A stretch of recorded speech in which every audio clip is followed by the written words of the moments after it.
Blackwood was the kind of town people forgot existed. Tucked deep in rural West Virginia, it had one gas station, a closed-down church, and a stretch of forest so thick sunlight barely touched the ground.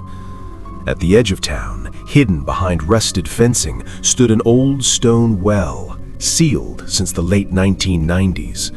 No one talked about why. When the drought hit, everything changed. Wells dried up, faucets coughed air, and one morning the town council broke the concrete seal on the old well beneath Blackwood Road. The moment the slab cracked open, a sound rose from inside. Not water, breathing. Emily Carter arrived in Blackwood a week later. A journalist from Chicago, she was chasing small-town stories, environmental neglect, forgotten places, people left behind. She noticed the fear immediately. People avoided the road near the well, children were pulled indoors before sunset, and at night the town was unnaturally silent. On her first evening, Emily heard it. A soft drip, drip, coming from beneath her motel room floor. The manager insisted there was no basement. By the second night, a local man named Hank was found dead near the well. His body was soaked, skin pale and bloated as if he had drowned, despite the ground being completely dry.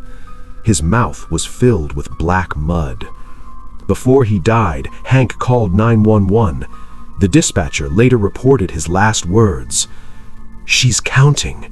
She's still counting." Emily began digging. Old town archives revealed a name buried in yellowed police files. Sarah Miller, age 17, missing since 1998. The case was quietly closed after 2 weeks. No body found, no suspect charged. Locals shut down whenever Emily mentioned her, until an old woman at the gas station whispered, "She didn't run away. She went down." That night, the well changed. Water overflowed onto Blackwood Road, crawling like a living thing. The air turned icy, phones lost signal, and people began hearing voices, soft, wet whispers, calling their names from drains, sinks, and bathtubs. Emily dreamed of falling. In the dream, hands pushed her shoulders. Above her, silhouettes watched silently as she hit the water.